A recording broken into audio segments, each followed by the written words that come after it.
There was a time when I looked forward to my evenings all day. I'd count down the hours, imagining that after work I'd finally get to enjoy my time. But when the evening actually came, I wasted it. I'd collapse onto the couch, open my phone, scroll mindlessly through social media, maybe watch a few videos, maybe reply to a message or two, but never anything meaningful. And before I knew it, the night was gone. I'd drag myself to bed, eyes burning, and whisper that quiet, familiar promise. Tomorrow I'll do better. But tomorrow never came. If you've ever felt that same sinking feeling, the regret of hours lost, the weight of missed potential, this video is for you. Not because I figured everything out, but because I finally stopped pretending that things would magically improve on their own. I realized I didn't need more willpower. I didn't need some perfect morning routine. I needed a new way to approach my evenings, an actual structure that worked with my energy instead of against it. And that changed everything. Today, I want to share with you the 8 rules that turned my evenings from a blurry, numbing cycle into the most nourishing, creative, and grounded part of my day. Small shifts. Deep impact. Let's start. Most of us spend our entire workday imagining the evening, that sacred space when the world slows down, when we're finally free to relax, create, connect, or just breathe. But when it finally arrives, something strange happens.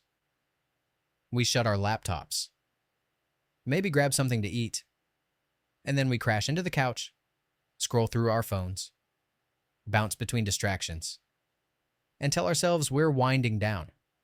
But are we? Because if we're honest, most of us aren't resting. We're numbing.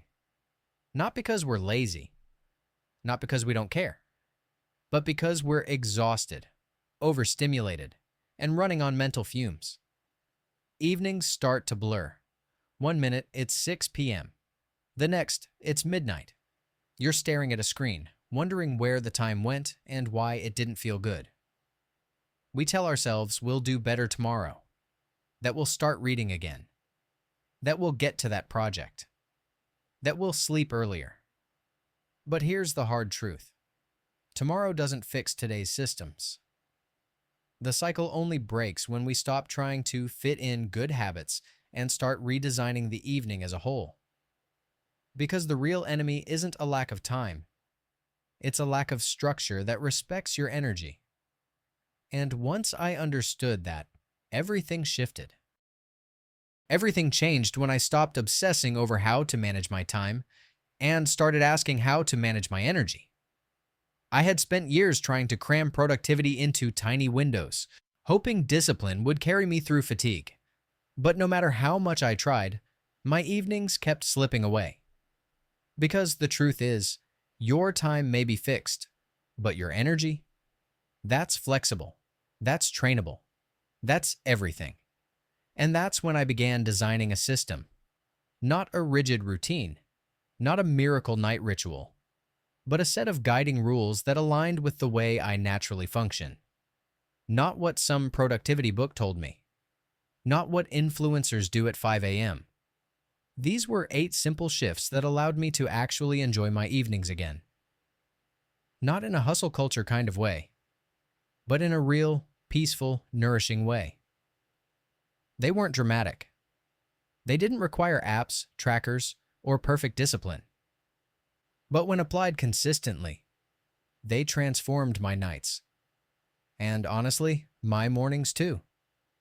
So if you've ever felt like your evenings are slipping through your fingers, stick with me. Because the rules I'm about to share aren't about doing more. They're about doing what matters. With presence, with purpose, and with energy. Let's begin. Rule 1. The shutdown ritual. It sounds simple, and it is, but it changed the entire tone of my evenings. Here's how it works. The moment I finish work, I stand up, take 3 deep breaths, and physically close my laptop. That's it. But what matters isn't the action itself. It's what it signals. It's a conscious line in the sand. A message to my brain. Work mode is off. Life mode begins now. Without this ritual, the boundaries blur. I'd just check one more email, answer just one more message, or start thinking about the next day's to-do list before the current one even ended. My body was home, but my mind was still at work. This tiny act, standing up, breathing, closing the laptop, became a ritual of release. And it created something I hadn't felt in a long time. A true transition. It doesn't have to be dramatic. Maybe for you, it's putting on different clothes, lighting a candle, playing a specific song. The point isn't what you do. It's that you do something that clearly separates your work from your evening. Because if you don't close your workday, it will follow you. Your mind needs closure to relax. Your nervous system needs permission to shift gears. And your life needs you present, not halfway between meetings and meaning. This ritual gave me that. Rule 2. The 90-minute power blocks. Here's the mistake most of us make. We treat our evenings like one big, undefined chunk of free time. But when everything is available, nothing really happens. I used to sit there thinking, I should probably relax, or read, or call someone, or maybe exercise. But the lack of clarity just led to more scrolling, more indecision, and more regret. Then I learned this. Your brain works best in natural 90-minute cycles. So instead of seeing the evening as one overwhelming block, I broke it into 3 clear segments: recovery, growth, and connection. Here's how it works. Block 1. Recovery. This is where I do nothing productive. No goals, no planning, just rest. It could be a warm shower, listening to music, lying down with my eyes closed. This tells my body, you're safe now. You can exhale. Block 2. Growth. Once I've recharged, I use this space for something that stretches me. Reading, journaling, learning a skill, moving my body. It's not pressure. It's nourishment. Block 3. Connection.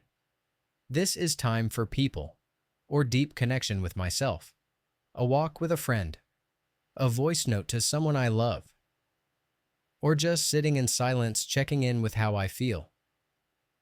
3 blocks, each with its own purpose. Not rigid, but intentional. And for the first time in years, I didn't reach the end of the night wondering where it all went.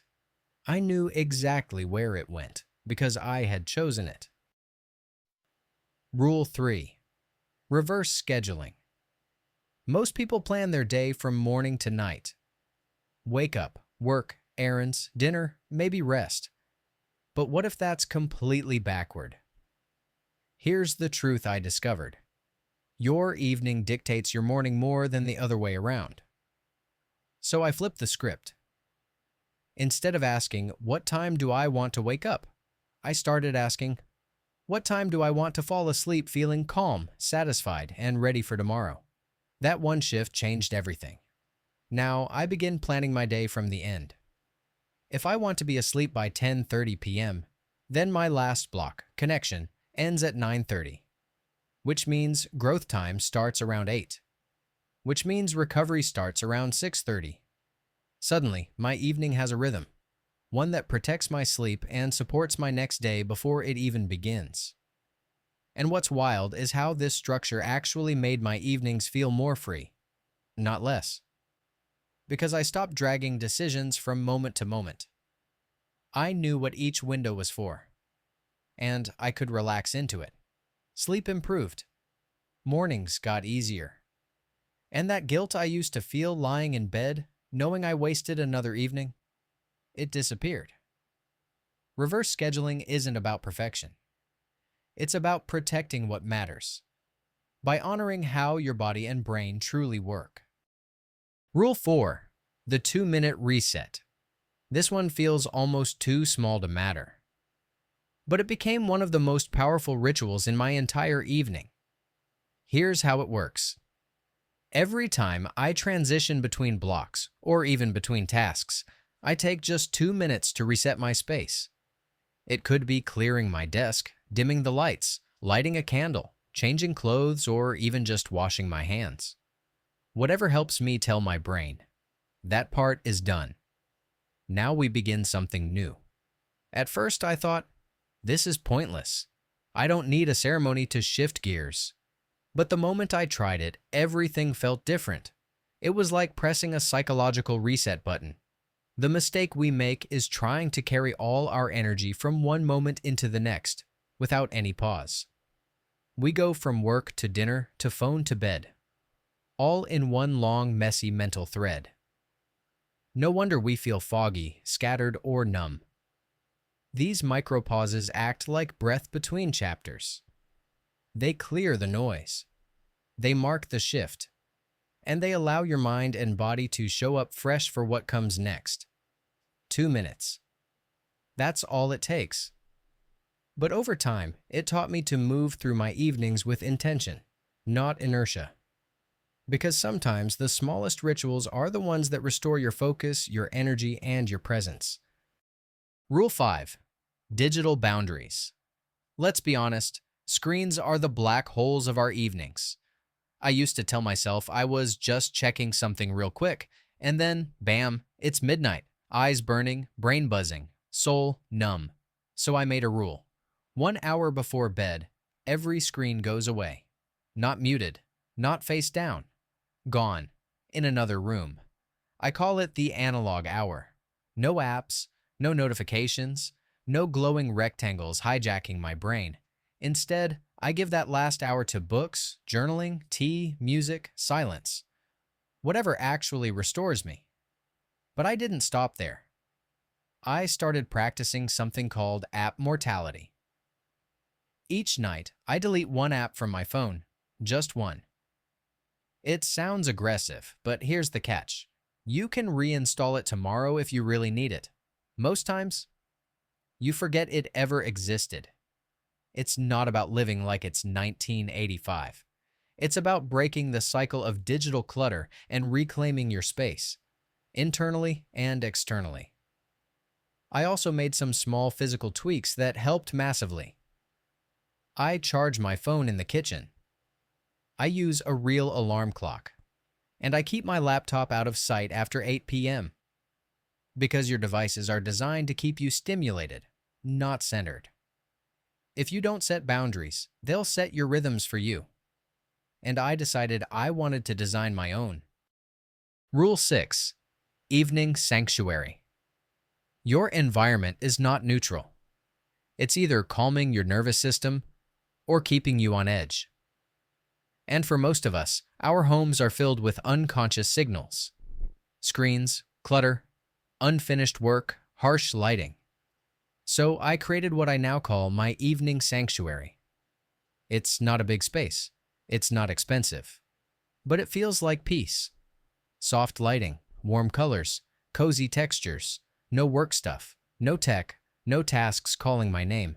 Just space designed to say, you're home now, you can let go. But here's the real trick. It's not just about the space. It's about what you associate with it. I trained my brain to see this environment as sacred. When I sit there, I journal. Not about to-dos, but about how I want to feel tomorrow. I reflect.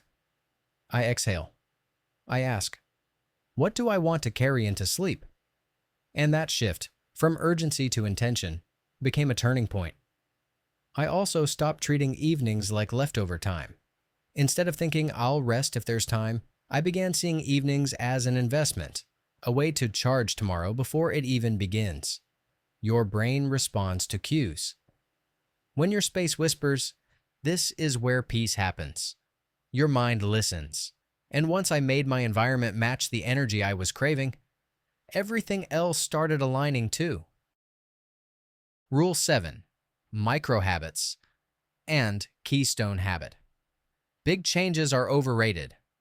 We get inspired, set 10 new goals, make a perfect checklist, and then crash by Wednesday. I've done it. We all have. So I stopped trying to change everything at once. And I started focusing on micro habits, tiny actions so small they're almost impossible to fail. Here's what that looks like. When I get home, I always do three things. I take off my shoes, I put the kettle on, I change into comfortable clothes. That's it. No pressure, no optimization. But those three steps tell my body, the evening starts now. Over time, they created a cascade. Tea led to journaling. Comfort clothes led to reading. That one action, boiling water, became my Keystone habit. A Keystone habit is simple. It's the first domino. You don't force the rest. You just start the chain. And when you choose the right first step, everything that follows becomes easier, almost automatic. Maybe for you, it's lighting a candle. Maybe it's turning on music. Maybe it's sitting down and writing one sentence in a notebook. The point isn't the size. It's the consistency. Because habits aren't about discipline. They're about ritualizing who you're becoming, one tiny signal at a time. Rule 8. Social battery and creative rotations. Not every evening should look the same, because you don't feel the same every evening. Some nights, I crave conversation. Other nights, I need silence like oxygen. It took me years to realize this wasn't inconsistency. It was energy awareness. So I started tracking what I now call my social battery. After work, I'd pause and ask, do I have energy for connection tonight, or do I need space? From there, I planned accordingly. I stopped forcing myself to reply to every message. I became more intentional with the people I saw, and when I saw them. I also built something that completely changed my relationship with boredom. The creative rotation wheel. Instead of doing the same thing every evening, I gave myself options. Reading one night, playing music the next, doodling, organizing something. Each night a different flavor, but with purpose. This variety gave my brain exactly what it needed: novelty without pressure, structure without rigidity. Some nights I go inward, some nights I reach out. But every night I choose based on what my energy is asking for, not what the world expects. Because honoring your social battery and giving your creativity room to rotate isn't indulgent, it's intelligent. It's how evenings become not just restorative, but deeply personal. At this point, you might be thinking, 8 rules? That's a lot to remember. And you're right. But here's the truth. You don't need to do them all at once. In fact, don't. Start with 1. Maybe it's the shutdown ritual. Maybe it's the analog hour. Maybe it's deleting one app tonight or boiling water for tea. Pick the one that feels the most doable, the one your body quietly says yes to. Do it tonight, then tomorrow, then again. Because these rules weren't designed to overwhelm you. They were designed to stack gently, like stones forming a path, one evening at a time. And as you walk that path, something beautiful happens. They begin to interlock. Your shutdown ritual makes space for the 90-minute blocks. Your analog hour deepens your connection block. Your creative rotation gives meaning to your growth time. Your Keystone habit triggers everything else. These aren't isolated tips. They're pieces of a larger rhythm, one that adapts to your season, your schedule, your energy. And the more consistently you practice just a few, the more naturally the others begin to fall into place. Because this isn't about fixing your evenings. It's about reclaiming them bit by bit until they feel like yours again. My evenings used to feel like leftovers. Bits of time and energy scraped together at the end of the day.